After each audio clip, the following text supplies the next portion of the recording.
नौकाम वै भजते तावत्यावत् पारम न गच्छति उत्तीर्णे तु नदी पारम नौकायाम किम प्रयोजनम।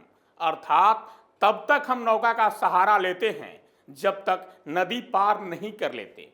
नदी पार करने के बाद नौका की क्या जरूरत। यानी स्वार्थ पर आधारित रिश्ते बहुत देर तक नहीं टिकते और एक न एक दिन उसका सच सामने आ ही जाता है। ये श्लोक सुभाषितानिम का है, लेकिन आज मैं ये श्लोक कांग्रेस और उसके एक स्वार्थी कथित मित्र दोनों के लिए कह रहा हूं। नमस्तुभ्यम, आप देख रहे हैं कैपिटल टीवी। मैं हूं आपके साथ अरुण कुमार।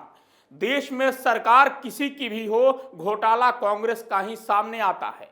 अगस्ता हेलीकॉप्टर घोटाले के बाद एक बार फिर कांग्रेस का एक और घोटाला सामने आया है और इस घोटाले का पर्दाफाश किया है कांग्रेस के करीबी रॉबर्ट वाड्रा के साथी और हथियार सौदों के दलाल रहे संजय भंडारी ने।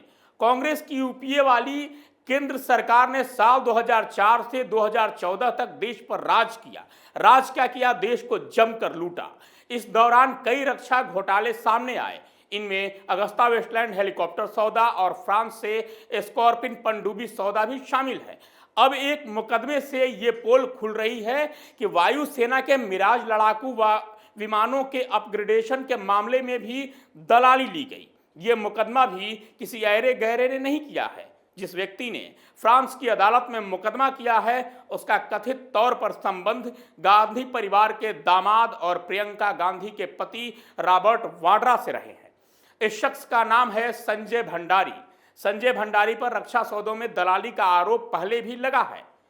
अब ब्रिटेन से राजनीतिक शरण की गुहार लगाने के साथ ही संजय भंडारी ने फ्रांस में वहां की रक्षा सौदा करने वाली कंपनी थेल्स पर बकाया 11 मिलियन यूरो यानी करीब 92 करोड़ के कमीशन के बकाये के लिए मुकदमा किया है। यह खबर ब्रिटेन के अखबार डेली टेलीग्राफ में छपी है। अखबार के मुताबिक संजय भंडारी थेल्स से बकाया रकम मांग रहा है और कंपनी का कहना है कि उस पर संजय भंडारी का कोई भी बकाया रकम नहीं है। भंडारी जो कोर्ट केस किया है उसमें कहा गया है कि कंपनी पर उसका कमीशन बनता है। कमीशन ही इस बात से लग रहा है कि भारत में रक्षा सौदे में दलाली का खेल खेला गया था। भंडारी ने अपने मुकदमे में कहा है कि थेल्स ने भारतीय वायुसेना के मिराज विमानों के अपग्रेडेशन यानी उन्हें उन्नत बनाने के लिए ठेका हासिल करने के वास्ते उसे रखा था। उसका कहना है कि सौदा 2.4 बिलियन यूरो यानी 2,98,38,05,256 रुपए का था। यानी 2 पर 11 जीरो लगा लीजिए। ब्रिटिश अखबार के मुताबिक संजय भंडारी ने कोर्ट में कहा कि वो इस मामले में साल 2008 से ही जुड़ा हुआ था और थेल्स ने साल 2011 में सौदा हासिल करने के लिए समझौता किया। भंडारी ने कोर्ट में यह दावा किया कि यह सौदा दिलाने के लिए उसने एक बड़े भारतीय अफसर से थेल्स के लोगों की मुलाकात भी कराई थी। उसने ये भी कहा कि काम के एवज में थेल्स से उसे 20 मिलियन यूरो यानी करीब 167 करोड़ रुपए मिलने थे, लेकिन कंपनी ने सिर्फ 9 मिलियन यूरो यानी करीब 75 करोड़ रुपए ही उसे दिए। भंडारी ने खुद पर रक्षा सौदों की दलाली लेने का आरोप लगने के साथ साल 2016 में भारत छोड़ दिया था और अब पता चला है कि वो ब्रिटेन से राजनीतिक शरण मांग रहा है। अब इस मामले पर एक जरा गहरी नजर डालते हैं। दरअसल साल 2011 में कांग्रेस की ईमानदार मनमोहन सिंह की सरकार थी। मिराज लड़ाकू विमानों के अपग्रेडेशन करने के लिए फ्रांस की कंपनी थेल्स से समझौता किया गया था। यह समझौता 2 खरब 1 अरब 4 करोड़ 80 लाख रुपए का था। इस मामले में संजय भंडारी को 167 करोड़ रुपए दलाली मिलनी थी। थेल्स कंपनी की ओर से जिसने ये समझौता कराया था, कंपनी ने उसे 75 करोड़ टोकन मनी दे दिया। लेकिन इस बीच 2014 में कांग्रेस की सरकार सत्ता से चली गई और केंद्र में मोदी सरकार आ गई, जिसके बाद कंपनी ने ये पैसे भंडारी को नहीं दिए।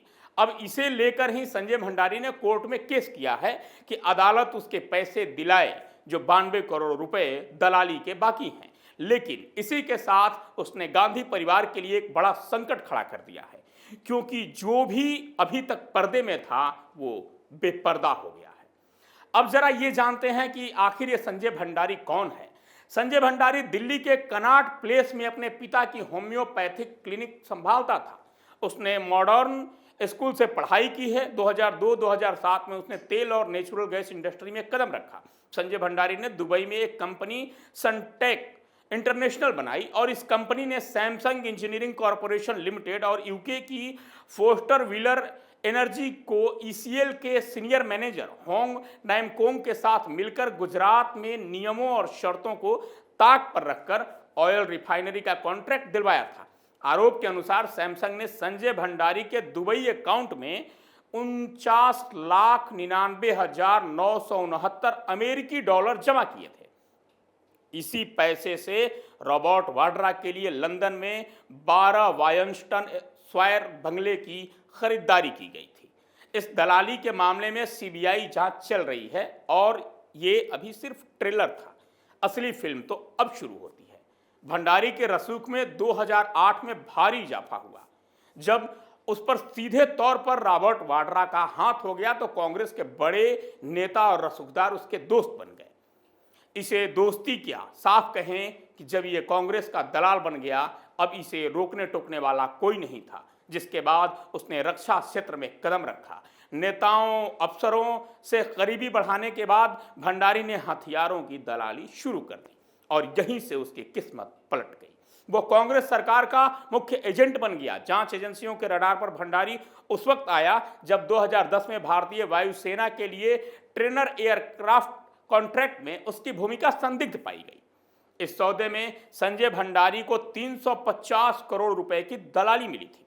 वह ऑफसेट इंडिया सॉल्यूशंस का मुख्य प्रमोटर है। यह कंपनी 2008 में इसलिए बनाई गई थी ताकि विदेशी विक्रेताओं से भारत द्वारा घरेलू उत्पादन क्षेत्र में कॉन्ट्रैक्ट की कुल वैल्यू का कम से कम 30% निवेश कराया जाए। भंडारी की कंपनी OIS पूरी दुनिया में कारोबार करती है, इसलिए उसकी आर्म्स इंडस्ट्री में मजबूत पकड़ बन गई। इसी इंडस्ट्री के बहुत से लोगों को इस बात पर आश्चर्य होता था कि कंपनी ने कैसे इतना बड़ा कारोबार खड़ा कर लिया। OIS के पास डिफेंस शोज में सबसे बड़े स्टॉल होते थे, वह भी तब जब उसके पास भारत से जुड़ा कोई भी बड़ा कॉन्ट्रैक्ट नहीं होता था। यानी भारत के रक्षा सौदों से जुड़ा कोई भी निर्माण कार्य ये कंपनी नहीं करती थी। OIS को कभी कोई बड़ा कॉन्ट्रैक्ट भारत की तरफ से नहीं मिला, मगर कंपनी इंटरनेशनल डिफेंस शोज में मार्केटिंग के लिए भारी रकम खर्च करती थी। कांग्रेस अध्यक्ष सोनिया गांधी के दामाद रॉबर्ट वाड्रा और संजय भंडारी एक साथ कई बार देखे गए हैं। वे अक्सर दिल्ली के लोधी रोड स्थित एक लग्जरी होटल में दिखाई देते थे। यही नहीं, कई बार रॉबर्ट वाड्रा ने संजय भंडारी से खुद संपर्क किया। इसके सबूत मिले थे। वाड्रा की तरफ से भंडारी को मेल किया गया था। संजय भंडारी की company blue bridge trading private limited के रजिस्टर्ड नंबर पर कई बार वाड्रा ने कॉल की थी। आरोप तो यहां तक लगा कि संजय भंडारी के पास जो नंबर था उसका प्रयोग पहले रॉबर्ट वाड्रा ही करते थे। साल 2014 में जब केंद्र में मोदी सरकार बनी तब इनकी कुंडली खंगाली जाने लगी और 2016 में इनकम टैक्स ने संजय भंडारी के यहां छापेमारी की तो वहां से ऐसे डॉक्यूमेंट्स मिले कि होश उड़ गए। संजय भंडारी के यहां से रक्षा सौदों से जुड़े कई ऑफिशियल सीक्रेट पेपर और फाइल मिली जो भारत सरकार के रक्षा मंत्रालय के पास होनी चाहिए थी, वो संजय भंडारी के पास थी।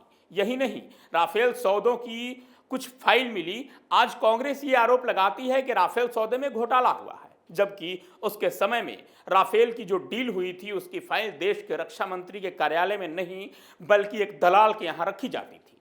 संजय भंडारी साल 2018 में भारत से फरार हो गया और अब लंदन में है।